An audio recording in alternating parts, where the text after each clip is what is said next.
Welcome to Belief Busters Podcast, where we change the world one belief at a time. True transformation happens when we question if the beliefs we hold are of truth, or simply someone else's belief that we have internalized as our own. I'm your host, Rev. Cherie Taylor Jones, and I'm glad you could join us on the journey. And now for the conclusion of our episode on Belief Busters. Today on Belief Busters, we have Amy Nordhus, who is going to be our guest. She is a survivor of both childhood sexual abuse and sexual abuse as an adult at the hands of a mental health professional. She is a passionate Christ follower and expert on the healing God provides. Amy has a BA in psychology with minors in sociology and criminology. Her devotions have been published in The Secret Place, which is published by Judson Press. She blogs at amynordhus.com, a married mother of 3, and Amy has recently written a memoir entitled Preyed Upon: Breaking Free from Therapist Abuse. Amy, really glad that you're here with us today. Thank you for having me. Yeah. And we're going to have a really interesting conversation. I've asked Amy to be with us to look at the religious indoctrination that many of us grow up learning about, being indoctrinated into, and then how she was able to kind of shift those beliefs. Religion has been used to control the masses for such a long time. You know, when Jesus was here, the church was this mystical experience of God. And then it evolved to becoming this very patriarchal reward and punishment type of religion. And most religions are based on that, kind of format. So I agree with you that formal religions can be such a blocker to having those mystical spiritual experiences, knowing that we can directly have that loving experience of knowing that we are no longer alone, that we are part of the divine, that we are here to simply grow and experience and evolve into the light that we truly are, Yeah. So I love what you just said there. I think it's powerful. For our listeners, do you have any suggestions or tips or thoughts of how they can release the old paradigms of what religion, of what God is, and create the truth of spiritual connection and mysticism with the divine? One thing that I did, and it was kind of tied in with not only the religious indoctrination, but the abuse and low self-esteem and all those things that I had sort of developed. And I kind of became aware that I had these, broken rules I was living by or faulty beliefs I was accepting about myself. And I realized to truly heal, I was going to have to combat those. And I wrote love letters to myself from God, which I know sounds very silly. No, it's great. But I'm a writer, and so it happened to be poetry. One of my favorite poems is in my book, by the way. But I just went back and forth with God about anything that I was feeling about myself. But look what I did. But look what I allowed. But look and just came back at myself over and over and over with what God would say back to me, not even feeling it or believing it yet, but knowing it because it's truth, because the Bible says it's truth. And, God doesn't ever lie. And so I just spoke as I knew he would. And I did that over and over and over until I could kind of feel a shift, and I could feel some of that self-hatred, easing, and I could feel some of his love coming in. And it was just so huge because I'd never felt it before. Mm-hmm. And going through life, not feeling that has been really hard. I don't know how I did it for so long because, it's just like, it's a vital part of us and a vital piece that we need in life to function, if not the most important piece. Yes. So to go all those years without it was really hard. My advice would to do something like that, or even I had a friend tell me that she would do the same thing, but she would imagine having a conversation with Jesus and imagine what he would say back, or say she was imagining herself at 6 years old in a certain painful interchange. She would imagine that if he stepped onto the scene, what would he have to say about it? Because, Yes. when we're a kid, all of our interpretations of all these events are always going to be about negative about ourselves, right? We deserved Yes. it. We brought it on. There's something bad in us. And so it's just really powerful. And it just takes time, the advice that I would give. Beautiful. I agree with you that as children, our brains and our emotions, they're not fully developed. And it's important for us that our parents are good. I mean, it's vital to our well-being, to our survival, that we see our parents as good. So if anything happens that we are punished or abused in any way, we internalize that as we are bad, we are Yes. wrong as children. And the work that we need to do, I think that is really powerful, is looking at those events with new eyes, with the eyes of adults, with the brain function and emotional development of adults, and going back to those events and reclaiming them in new ways. Finding a trustworthy therapist is helpful for those things too. It could be a pastor or a therapist. I've experienced good and bad. So it is important to find one that's safe. But if you do, you just need someone who can kind of sit with you and walk you back through those and kind of hold up a different mirror for you to look at the event through and see how warped your version is. And it's hard to change those because they're ingrained. I mean, when you're a child, that's who you are. Right. The adults in your life tell you Tell who you you who you are. are. Absolutely. But it's very important work that we all need to do, because obviously even we as parents make mistakes, and there's teachers, and then there's extreme like abuse, and there's all the way to misunderstandings, but all of that takes a toll and needs to be looked at, or it will continue to drive our behavior. Completely.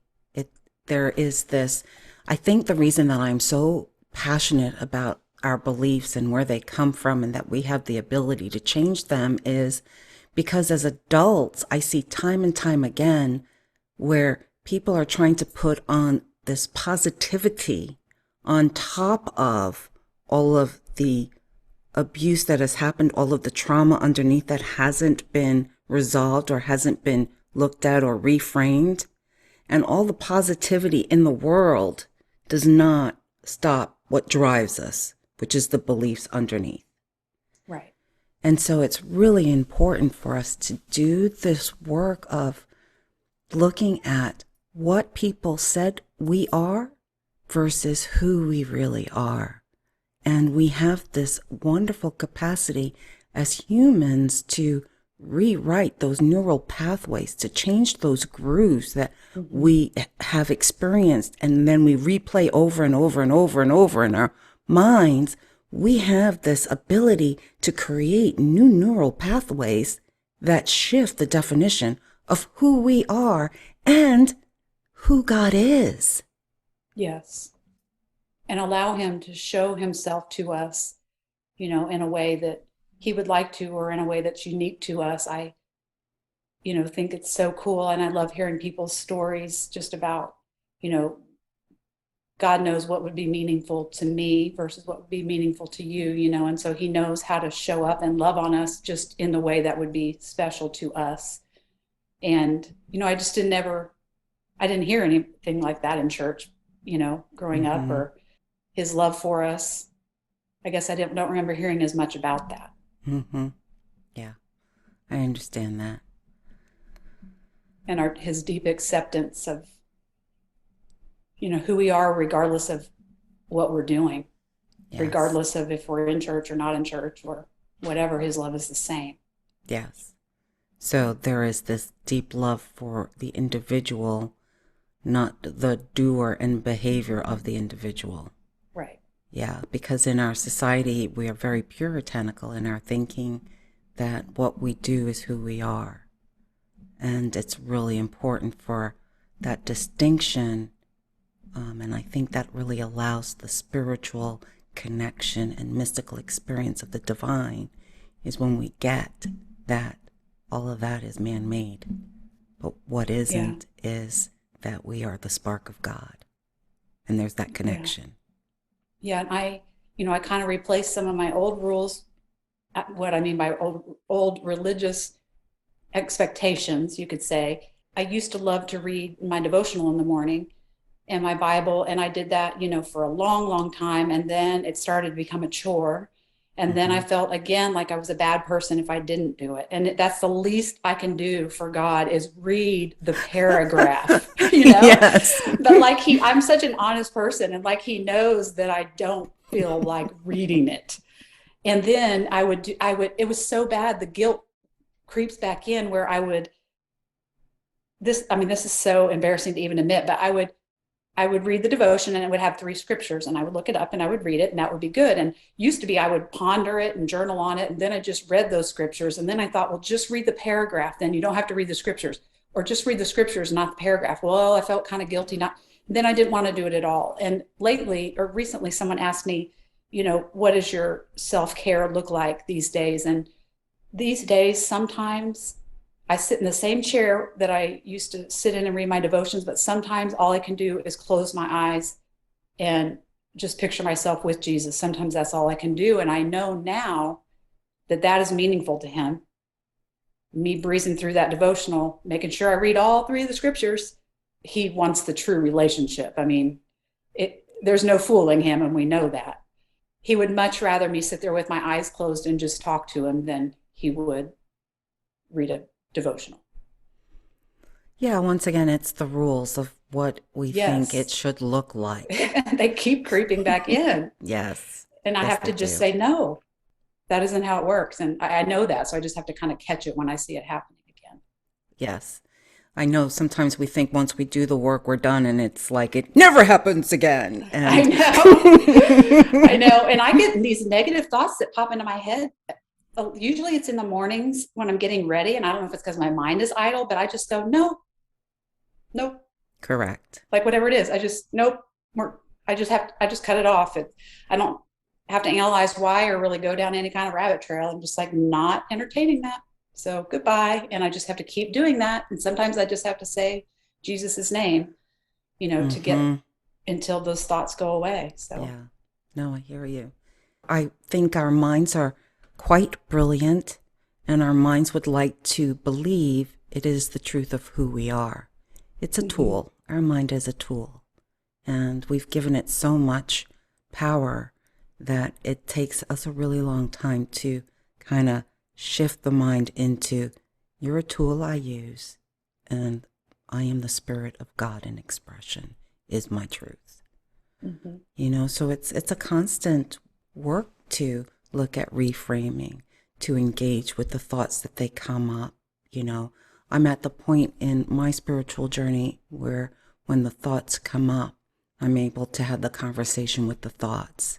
And so what that does for me is it gives me an opportunity to reparent myself as those thoughts come up, because they're usually my internalized parent voice. yeah, So I use that as an opportunity to say, I get that, you're saying this possibly because of fear, and I'm okay. I've got us. We're gonna yeah, do this, and we're okay. And what that does is it creates a softer approach to that, so that the thoughts and I are no longer at war. yes, But there's an integration of love and grace that's starting to happen. And some days I do it really well, and some days I don't, yeah. I feel you on that one. I have to do a lot of that too because I'm not super. I don't have a lot of grace for myself a lot of times, and I have to provide that. Yes. It's important, yeah, to to be our own parents now that we're older and wiser, and we have that connection with the divine, with God, with allness, and we know that we are beloved. Imagine going around in your day-to-day actions and knowing no matter what, you are beloved. I think that's powerful. That's a powerful shift. Oh, yes, huge. Yeah. It takes so much stress off and so much pressure off, and then it makes you want to worship. And from a relational, connected place. Yes. And I know a lot of people. I have to say this again. I know a lot of people do find that in church. I just had a hard time with it. Had a hard time finding it myself, and I used to kind of think that, like, I am such a casual person. Like, it is just in my DNA, and I always felt like church was so formal and so fancy, and which kind of makes me feel nervous already. And I used to think all this, I would think God's like was presented to me kind of like a silver plated utensils and gold chalices and crystal type of God, when I'm a paper plate kind of girl. And then I would always think, when Jesus was preaching and he was feeding everyone and he was wearing dirty sandals, that was a paper plates kind of moment, Yes. that wasn't at all who Jesus was when he was here. Correct. Ever. And it's fine to have that reverence and everything and have a beautiful place to worship in. But I just, again, I guess I was just challenging it because I was looking for the meaningful connection. Sacredness, devotion has a place, as well as the connection, the relation has a place as well. Right. And it's the wholeness of our relations. It's kind of like me saying I'm only a wife and I can only operate from the perspective, from the lens of the wife. Well, that's not me in totality, is it? No. And yet we put God in this box of this label of this is God. Only this is God. Oh my goodness. Can you imagine that? I mean, we all have so many multiple facets, and yet we put the divine God in a one facet box. And then we wonder why we don't have that connection. This has been a really good conversation with you, Amy. And before you go, do you want to share like who you are, as far as if people want to get in contact with you, say a little bit about your book? It's about therapist abuse. Mm-hmm. It's called Preyed Upon: Breaking Free from Therapist Abuse. It's in Amazon and wherever books are sold. And it does talk about the abuse by the therapist, but it also covers the larger, story that we were talking about of not knowing who I was in Christ and coming to that realization. And that sort of set me up for abusers, and then becoming free from that, and then becoming even more free when I confronted those lies that I was believing. So there is more of an overarching theme there, but they can find it in stores, and then they can contact me through my website, which is www.amynordhues, which is AMYNORDHUES.com. You can follow my blog. You can buy a paperback signed copy on there, and then I have resources for lots of different kinds of abuse, both in the church and out of the church. Beautiful. Thank you so much for joining us, and thank you for this conversation. It's been really meaningful, and I know that it will be meaningful to our listeners. Thank you. Mm-hmm. For our listeners, for our Belief Busters posse, thank you once again for joining us on this spiritual journey, where I hope that however you see God, whether you see God as energy of light, of love, of a he, of a she, it's all one. And so what I wish for you is that you have that beautiful, intimate relationship with the divine, realizing that not only is God beloved, but you are beloved. If you are enjoying these conversations about assessing your belief systems and how to transform outdated beliefs, then please subscribe and give us a positive review. To support this podcast and its transformative work, you can also become a sponsor for as little as $5 a month. You can reach Rev Cherie at info@beliefbusterspodcast.org. To continue on this journey of evolution, you can also get my book, Turning Your Why into Why Not, at Amazon or any other bookstores, which gives you practical tools to do this work. See you next time on the flip side.